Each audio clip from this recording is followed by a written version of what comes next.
ஆண்டுக்கு சராசரியா கொள்முதல் செய்யப்பட்ட நெல் 42,61,386 மெட்ரிக் டன்.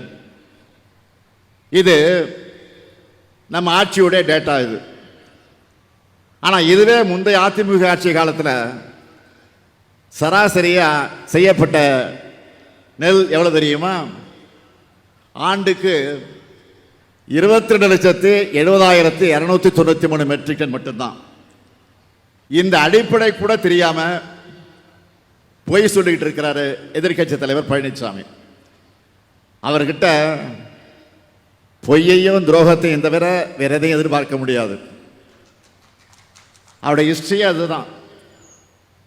நெல் கொள்முதல் குறித்த மேலும் சில புள்ளி விவரங்களை சொல்லணும்னா, அதிமுக ஆட்சி காலத்தில் அக்டோபர் 1 தேதியில தான் நெல் கொள்முதல் தொடங்கப்பட்டுச்சு.